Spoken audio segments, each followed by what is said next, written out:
Slowly, Moscow's tentacles are strangling Ukraine's Black Sea coast.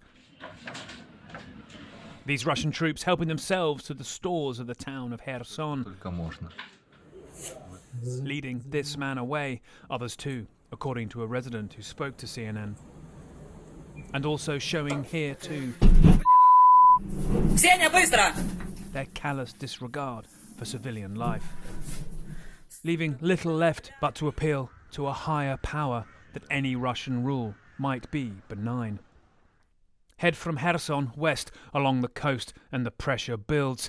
In Mykolaiv, where locals are braced for Russian armour, and especially here, 30 minutes north of Odessa. The town of Dachny hit with shelling.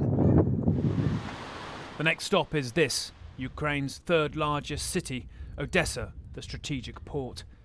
Scarred still from a war for the last generation. In the hurriedly converted food halls, the youth know it is now their turn. This is like hipster paradise, yes, right? Yes, basically. Hipster paradise, yes. Now, 2 days ago, I with my friends organized a small chat in Telegram. It was firstly it was 5 people only here, and after that, in 2 days, it's transformed in the biggest humanitarian help volunteer center in Odessa region. Food, medicine, and history fuel them here. They stack sandbags outside the nearby opera house, fortified like it hasn't been since 1941. Their split screen circulated by cell phone. Look, this is Odessa Opera House today. I'm sorry, but when I just saw it, I cried. It's impossible because I was crying because like a little girl. But this was in 1941.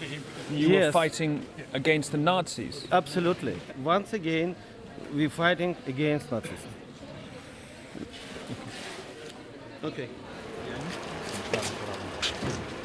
Some civilians have already taken up arms. Great nervousness about being filmed here, everywhere, really. Apart from here on the shore. For history, guys, he shouts.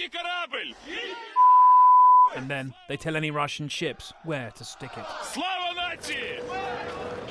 But while it can feel like everyone is staying to fight, they are not.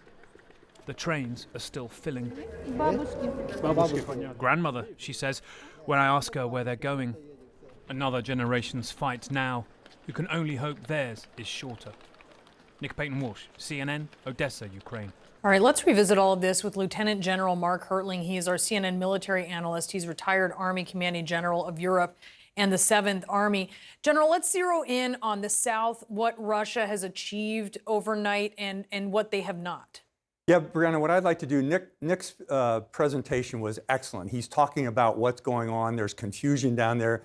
I'm going to take a look at this from a battlefield geometry standpoint because these maps don't tell the whole story. It is 400 miles between Mariupol and Odessa. These are large cities. Odessa, third largest city in Ukraine, 1 million people. Mariupol, about 500,000. Kherson, about 300,000. Mykolaiv, about 400,000. These are big towns. So when you see this red and Russians saying they control cities, they don't. You know, the 190,000 forces that Russia said they had surrounding the border, you put them all in this area and they couldn't control this spot. So the red is Crimea.